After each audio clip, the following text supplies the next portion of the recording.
welcome to this episode of our program Arab Affairs. As usual, we will be discussing an important Arab affair. Today we'll be speaking about three important developments. One of them is a celebration to the National Days of the United Arab Emirates. This is the Golden Jubilee, or the 50th anniversary of the independence of the United Arab Emirates and the foundation of the this federal altogether that has united since 1971 or 1971, since 6 Emirates were joined together, later on joined by Ras Al Khaimah, founding the United Arab Emirates of today, the strong, the powerful, the one that has its great role to play in the Middle East. On this occasion, President Abdel Fattah al-Sisi has sent his greetings to the President of the United Arab Emirates and to all the sheikhs and the people and government of the United Arab Emirates, congratulating them on this occasion. That was delivered on behalf of the President by the Prime Minister. Tonight we'll be speaking about the United Arab Emirates' role in the region, the Egyptian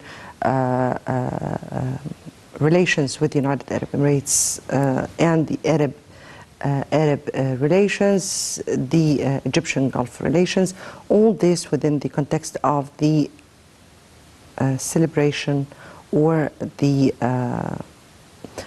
National Day of the United Arab Emirates. We'll be speaking also about the latest developments in Lebanon, since we've seen yesterday the resignation of the Minister of Information and the repercussions of all this.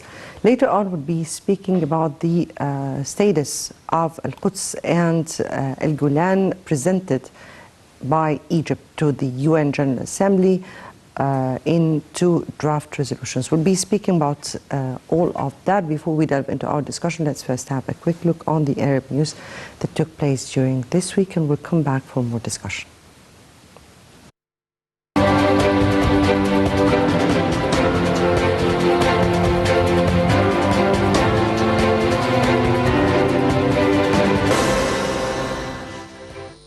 Egypt Defense Expo EDEX 2021 concluded on Thursday. On the sidelines of the exhibition, Minister of Defense General Mohammad Zaki received his Emirati counterpart Mohammed Ahmad Al-Bawardi. The meeting discussed the latest developments on the regional and international arenas, as well as means of boosting bilateral military ties between the two sides. United Nations experts said in a report that fewer violations of the arms embargo on Libya had taken place this year as compared with the 2020, but the continuing presence of foreign fighters is still a serious threat. The experts said the intense pace of delivery of banned weapons had abated, adding that the arms embargo remained totally ineffective. Libya is less than a month from elections, with its electoral commission saying it was ready for organizing the process. Lebanese Information Minister George Qaradahi announced his resignation on Friday to pave the way for a possible resolution of a diplomatic spat between Lebanon and Saudi Arabia. The sources said that Qaradahi's resignation aimed to open the door for negotiations by French President Emmanuel Macron to resolve the dispute during a planned visit to Saudi Arabia this weekend. Activist groups called on the United Nations General Assembly on Thursday to create a new panel of independent experts to collect and preserve evidence of possible war crimes by all sides in the Yemeni conflict for future persecution. Bahrain, Russia, and other members of the United Nations Human Rights Council pushed through the vote in October to shut down its war crimes investigations in Yemen in a stinging defeat for Western states. Some 60 groups, including Human Rights Watch and Amnesty International, called in a joint statement for a fresh investigation and accused all sides of an aggressive lobbying campaign to quash what Geneva-based expert panels set up 4 years ago. The Arab coalition in Yemen said it had launched airstrikes on Houthi militias' military targets in the capital Sana'a and Sa'da. The coalition said that the airstrikes targeted one of the main warehouses of arms and supply. The coalition stressed that it took precautionary measures to evade any harm or damage of civilians.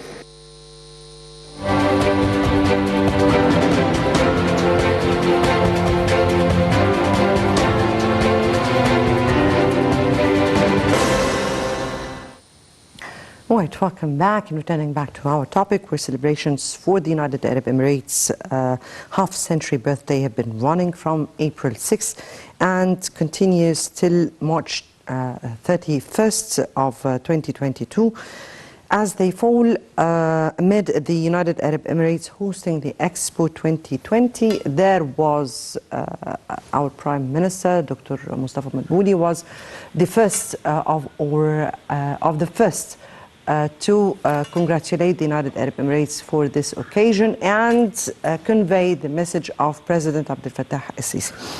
To highlight the Egyptian-United Arab Emirates relations from one side, the Egyptian Gulf relations from the other side, and the Arab-Arab relation within this context, we have with us over the phone Ambassador Mohammed Arabi, former Foreign Minister.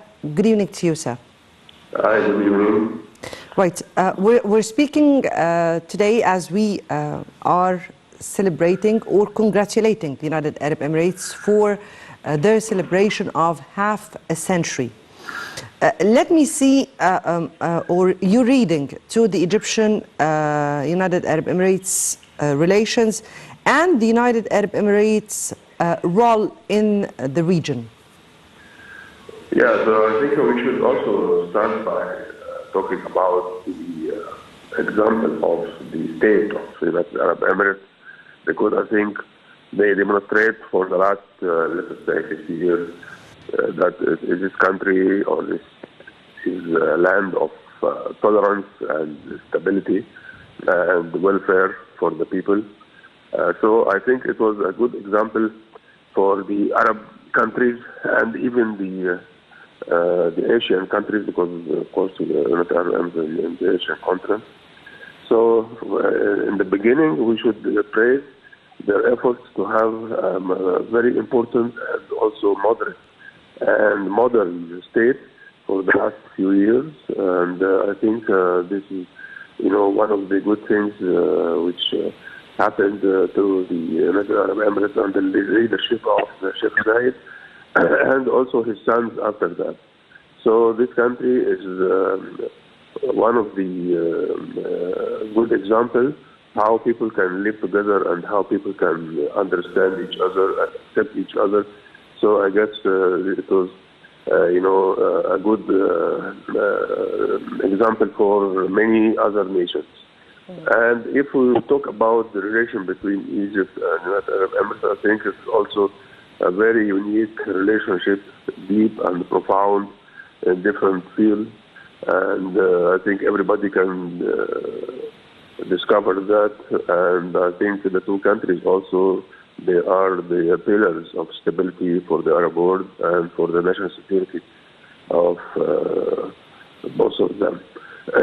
So the influence of the United Arab Emirates also across the world and their interference in the international relationships, I think it is also one of the good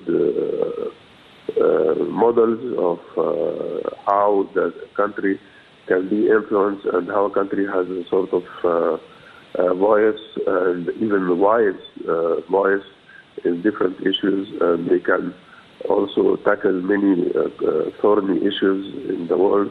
And in the meantime, they can also adopt some good initiatives in order to push forward the peace and stability in the region. So this country actually is one of the good examples of, a coherent country, and in the meantime, they are always adopting good policies in order to have a sort of influence and also impact on different issues from, let us say, the global issues and the climate changes and disarmament and tackling the regional issues like in Yemen or Libya or Syria. So I think they are a good example for how to have a very effective foreign diplomacy And I think they proved that for the last years. Yes. And I think they will continue, this kind of. Yes. Pardon me. Pardon me, Your Excellency. Please stay with us as we have to go to the Adhan, and we'll get back to you just in 2 minutes.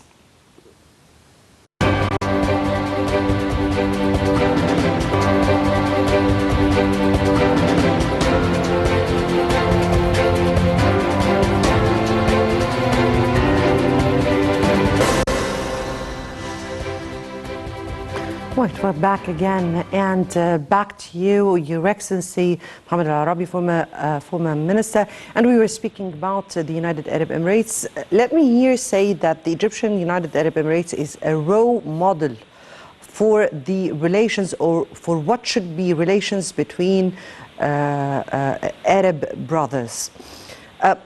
Let me here take your reading to how this should be reflected on other relations, particularly within the region, and particularly at this very critical stage that we are passing by.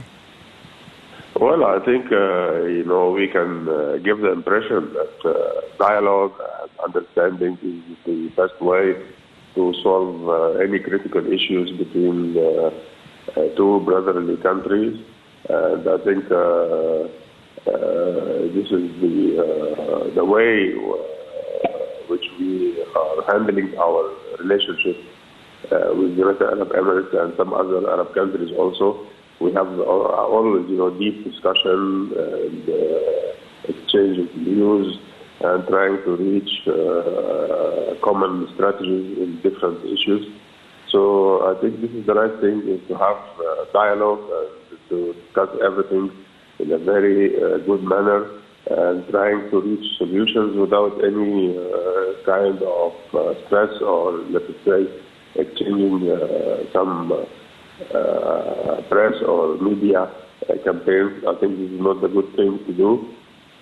So Egypt and the United Arab Emirates always, has this kind of wisdom, and trying to give the others how the Arab countries could help each other, and in the meantime could, let us say, tackle issues in a very important and prompt way to keep and maintain the security of our region. Right. If I may take this role model relation to another area that also have seen some tension, if we can say that, and we have seen some developments in the Lebanese political scene. Yesterday we have seen some of the developments also in other Arab countries. If I may relate what we were speaking about to the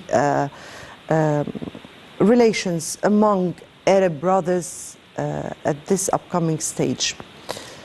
Yeah, I think this is for the best of the, let us say, the interest of all the Arab countries, to try to reach a common ground in different issues through dialogue and negotiations, and trying to increase the mutual understanding.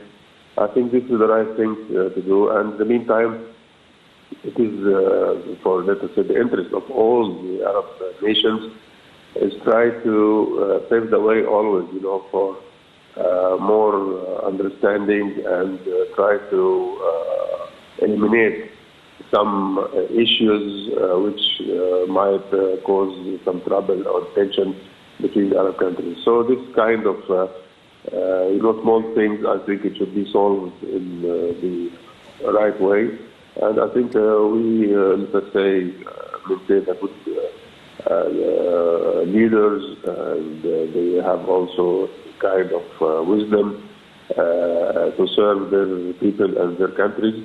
So I think the last event, or let us say the last development, I think it shows that the Arab nations could reach a sort of compromise and understanding in order to facilitate the relationship and promote it to the maximum. Yes. Your Excellency, Mohammed Arabi, former Minister, thank you so much for being with us and for your input here. And that was about the, we again congratulate the United Arab Emirates for their national, on their national day, and congratulate how the role models of relations between Arab countries should be maintained in this upcoming stage. Egypt, the United Arab Emirates, or Egypt Gulf relation is a real role model for those relations, and hence this is what we congratulate. Before we move on to our next part of this episode, let's take this short report and we'll come back.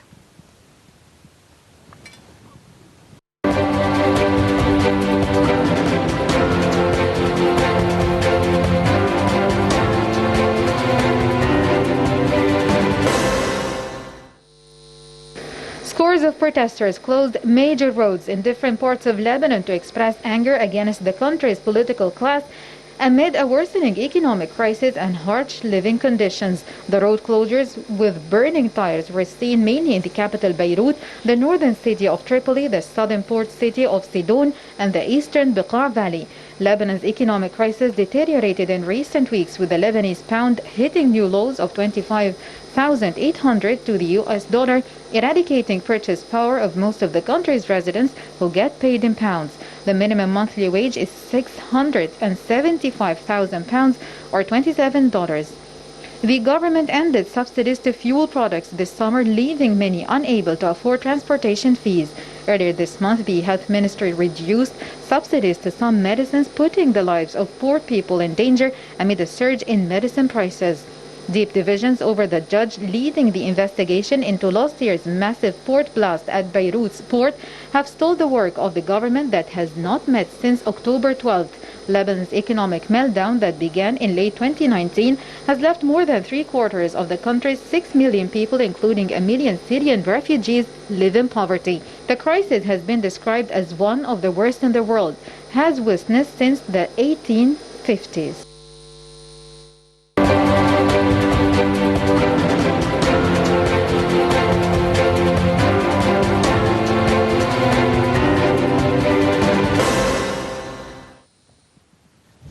Right, our next part of this episode speaks about the United Nations General Assembly's approval of 3 Middle East resolutions, including 2 of which Egypt presented them on the, or rather rejecting Israel's exerting its efforts to exert its will and authority in the Palestinian-occupied Al-Quds and in the Syrian Golan Heights. To highlight this issue, we have with us over the phone Ambassador Hussein Hariri, former Assistant Foreign Minister. Good afternoon to you, sir. Good afternoon, madam. Good afternoon to you, sir. And those were 3 Middle Eastern resolutions submitted for the United Nations General Assembly. 2 of them were Egyptians that were submitted by Egypt's permanent representative to the UN. Your reading to those resolutions and the outcome of this. Well, as you may know, madam, the Middle East, the situation in the Middle East, including what's commonly known as the Middle East peace process, is a permanent agenda item on the meetings, the yearly session of the General Assembly of the United Nations. In this context, the Egyptian delegation has always advanced the prospects of peace in the Middle East on the one hand, and on the other hand, the inalienable rights of the Palestinian people. In this framework, the Egyptian delegation to the UN in New York submitted to the 76th session of the General Assembly of the United Nations resolutions, draft resolutions concerning Jerusalem and concerning the Palestinian rights and the Syrian Golan. As far as the first resolution is concerned, concerning Jerusalem, the draft resolution, which was adopted by 129 votes of the member countries in the General Assembly in the United Nations, states that all legal and democratic changes made by Israel since the June aggression of 1967 are not, from the point of view of international law, are not recognized, and that the rights of the Palestinians in East Jerusalem should be protected, and that Jerusalem, the future of Jerusalem, is an integral part of the final peace settlement to the Palestinian-Israeli conflict. Mm-hmm. The other resolution concerning the Golan Heights similarly has not recognized any changes made by Israel on the Golan, and does not recognize the so-called Israeli sovereignty over the Golan Heights, as well as rejection of any settlements that Israel may construct on the Golan. So I guess the two resolutions do reflect the position of Egypt concerning the Mid-East process.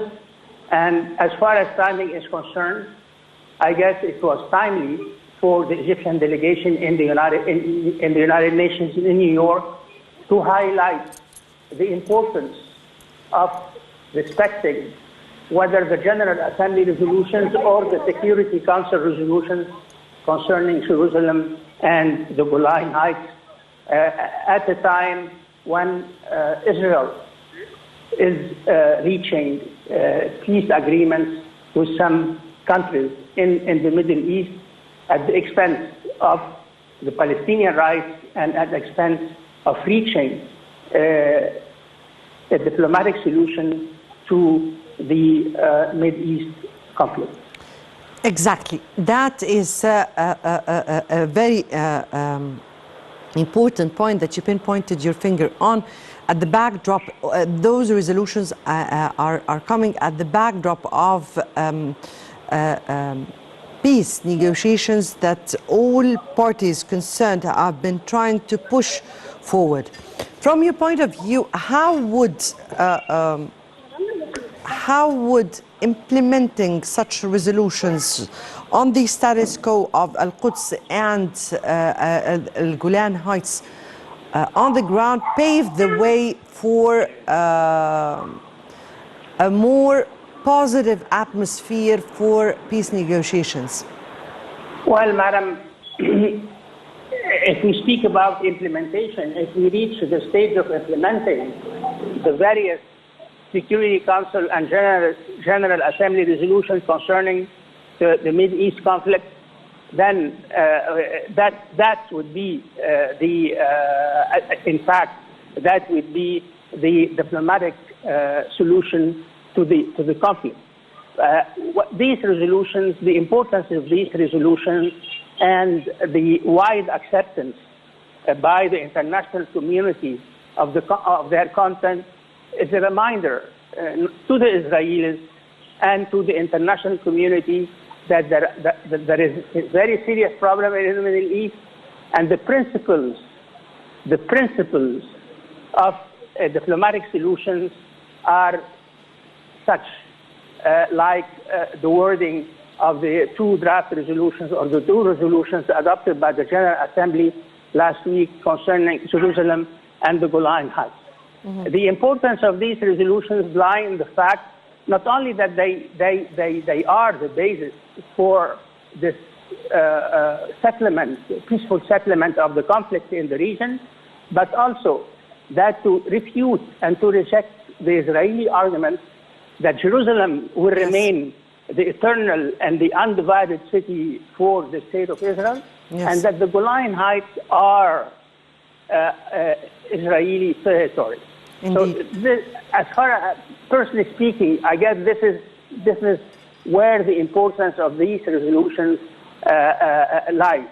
A reminder of the basic principles of a diplomatic solution in the region. Yes, indeed. Ambassador Hussein Hariri, former Assistant Foreign Minister, thank you so much Hello? for being with us here and for your input. I guess, indeed, this has been Egypt's position towards, or this has been Egypt's vision towards solving the Palestinian Israeli cause or conflict here. Before we end our episode for today, let's have this quick report, and it will be on the UN General Assembly's approval for the two Egyptian draft resolutions on Al-Quds and Al-Golan Heights. Let's watch, and that takes us to the end of the episode. Next Saturday would be other important Arab affairs. Until then, it's goodbye.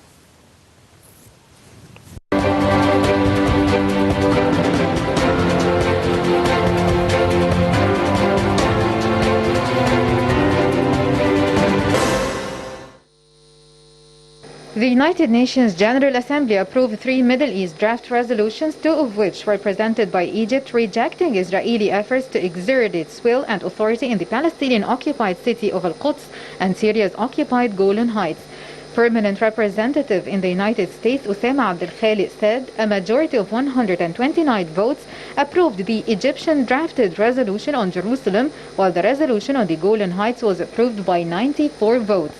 The UNGA called for upholding the historic status quo at the holy places of Jerusalem, urging collective efforts to launch credible negotiations on all final status issues in the Middle Eastern peace process, according to a statement by the UNGA on Wednesday. Through the adopted draft resolution titled Jerusalem, the UNGA reiterated its determination that any actions taken by Israel, the occupying power, to impose its laws, jurisdiction, and administration on the holy city of Jerusalem are illegal. Recalling the 2015 United Nations Security Council press statement on Jerusalem, in which the Council called for upholding the historic status quo at the Haram al-Sharif, the Assembly stressed that a comprehensive, just, and lasting solution to the question of the city of Jerusalem should take into account the legitimate concerns of both the Palestinian and Israeli sides. As for Syria's Golan Heights, the Assembly declared that the Israeli decision to impose its laws, jurisdiction, and administration on the occupied heights is null and void, demanding that Israel withdraw from the territory. After introducing the draft resolutions titled the Syrian Golan Heights and Jerusalem, Abdel Khalid said that the first step to stopping the downward spiral in the Middle East is to put an end to the occupation of all Arab territories occupied on the 5th of June 1967, especially occupied Palestinian and Syrian lands. He called on the international community to take a decisive position towards respecting international law and resolutions, the most important of which are the United Nations resolutions that reaffirm the inadmissibility of annexation of territories by force and the rejection of any unilateral measures or demographic changes in the territories under occupation.